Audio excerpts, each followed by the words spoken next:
Number 10. Metal Gear Solid 5 The Phantom Pain. The final act of Hideo Kojima's baby, Metal Gear Solid 5 The Phantom Pain, serves as the bridge between the Naked Snake era and the Solid Snake era. Toning down the cinematics and focusing on the gameplay, the game features all of the stealth action that we expect from the series. The Phantom Pain delivered well on the action as we took on a variety of missions that allowed us to use our skills. The pure fun is going through these open areas, not just taking out enemies, but obtaining cargoes and equipment that we can use to upgrade our own mother base.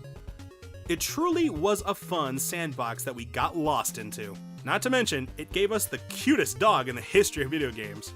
The gameplay is fun! It's just a real shame that the game as a whole was unfinished. Thanks to Konami's interference, of course. With them only messing things up further, the story of Phantom Pain fell short. With a tacked-on ending, the tale of Metal Gear Solid 5 left us pretty disappointed. And Quiet was really undefendable. With these shortcomings, it made for an ultimately pretty frustrating cap to the Metal Gear series. The story did leave us wanting, but for what Hideo Kojima was able to deliver, it still gave us hours of fun stealth action. Number 9. Undertale.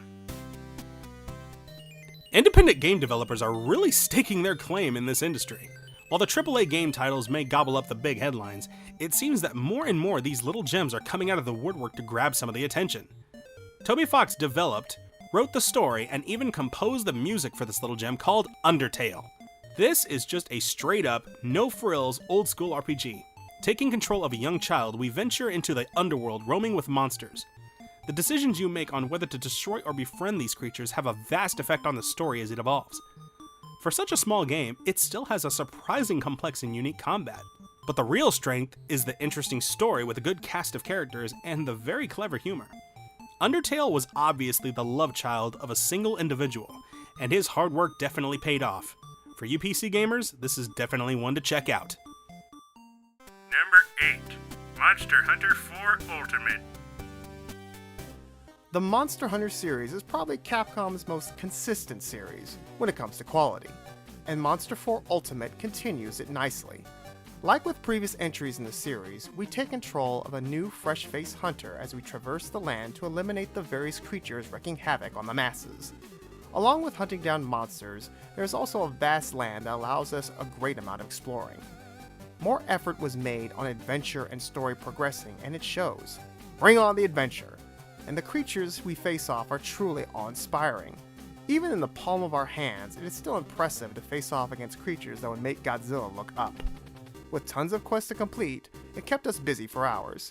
Great adventure can still be had, whether at home or traveling in a car, and this game shows it, and to us, this was the best handheld game of the year.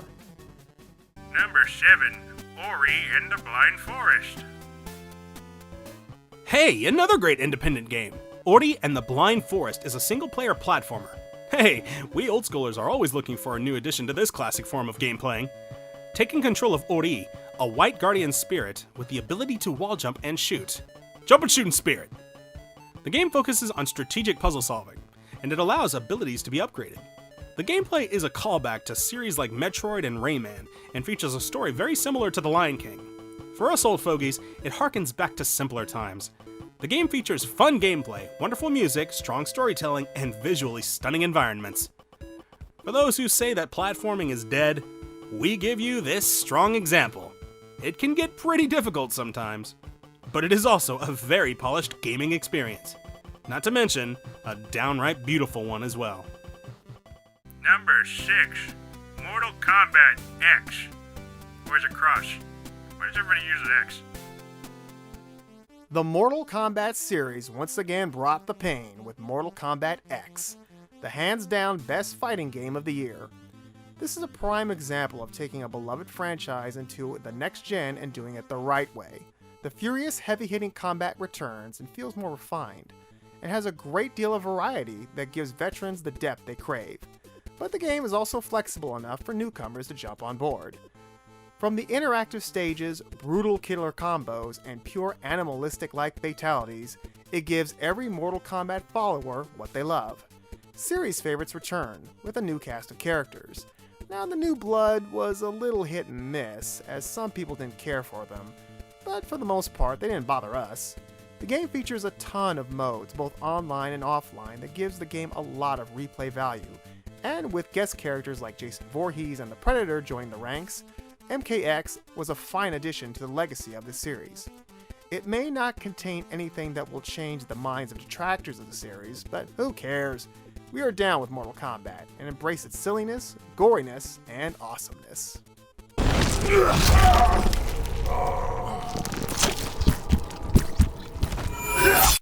Number 5. Tales of Zestiria. The Tales of franchise is kind of in a weird place right now, at least when it comes to its fanbase. It just seems like every new game in this series that comes out gets criticized to high heaven. It's like, damned if they do and damned if they don't. Namco either strays too far from the original formula, or they have too many archaic elements that keep the series stuck in the past. Tales of Zestiria was getting it from all sides this year from these fronts. Our response? We don't see what all the hate was about. Sure, the game is not perfect, I mean, what game is? And the characters and story is not groundbreaking, but the game did deliver where it counted. It gave us a motley crew of heroes to frolic through a massive world filled with challenges to overcome. Not to mention plenty of high-octane, fast-paced battles against a variety of colorful enemies with crazy attacks and plenty of options to enhance our abilities. Okay, maybe a little too many options. But in any event, this game delivered on what it was promised. A rich, deep JRPG adventure that anyone can easily adapt to. And bring along a friend, which is always better. We really felt that this game got a bad rap that it really didn't deserve. It may not hold a candle to the classic games that we love, but it is nowhere near the bottom of the franchise either. And believe us, we have seen the bottom. Number 4. Bloodborne. A continuation of the Souls series, Bloodborne dropped us into a gothic world as a nameless hunter facing off against hellish beasts. As we travel through the game, we discover secrets on our own. The story is not spoon-fed to us at all. Instead, it allows us to seek the answers, which gave us a great time. Sometimes it's best to forego the exposition and just discover things on our own. A cool character creation gave us a great deal of diversity, allowing us to construct a warrior that fit our needs and playtype. This game retains the difficulty that is standard for the Souls series. It's like a throwback to old retro games. There are no pillows here. When we die, we got punished.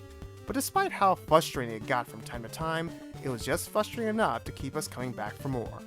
This is a hack and slash dungeon crawler with many different routes to take to reach your final goal, and hordes of various monsters to take on.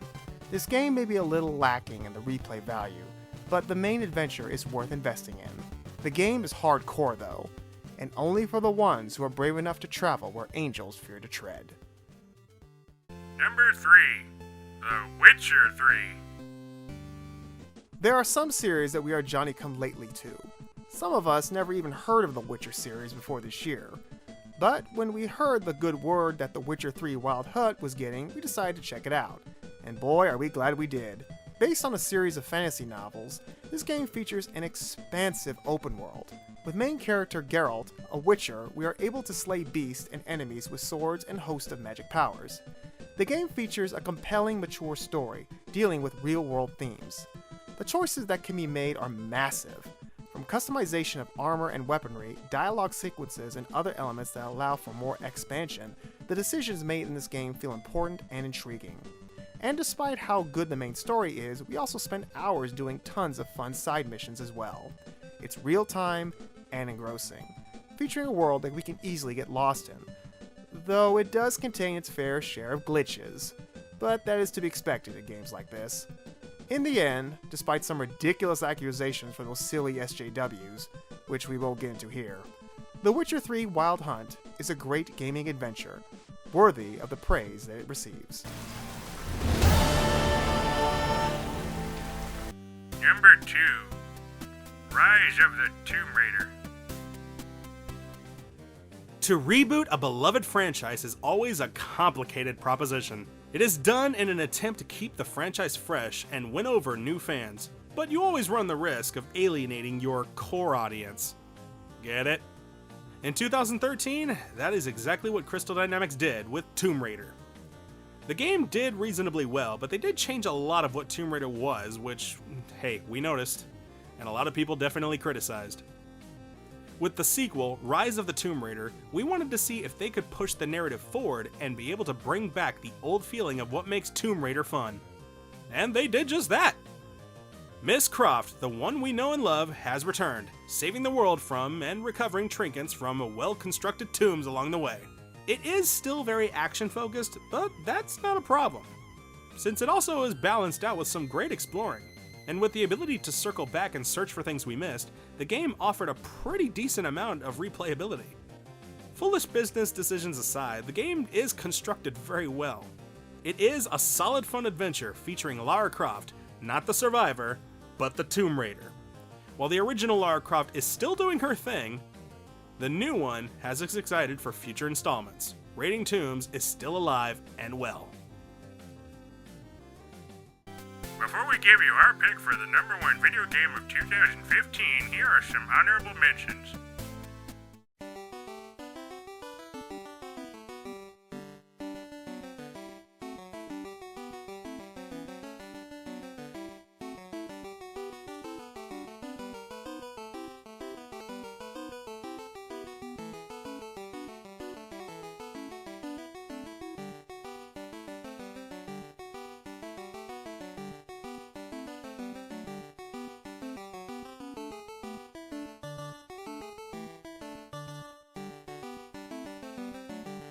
Number 1, Super Mario Maker for the Nintendo Wii U. Now, many of you may have just scoffed at our choice here, but please hear us out. What is the main point of video games? To have fun, right? Well, of all the games we've played this year, the one that gave us the most fun times was Super Mario Maker. This is the Mario game that we have been asking for Nintendo to make for years. While previous titles like New Super Mario Bros. U are fun, they also feel just like your standard retread of the Mario formula. Here, we finally get a unique twist on it, the ability to create our own Mario levels, with 4 different art styles at our disposal, and all of the props, enemies, and hazards at our fingertips. We found ourselves creating and recreating tons of over-the-top levels, from goofily easy to teeth-grindingly hard. We came up with some pretty crazy stuff to challenge each other too. Not only that, with the ability to go online, we had tons of fun facing off against what others were able to generate. The game has a very simple premise, and it worked to perfection, which surprised us because we were really not into games like Little Big Planet, but here it works. Super Mario Maker fosters a great community of gamers getting together and having fun, and sometimes it's nice to get a reminder that that is what video games are supposed to do.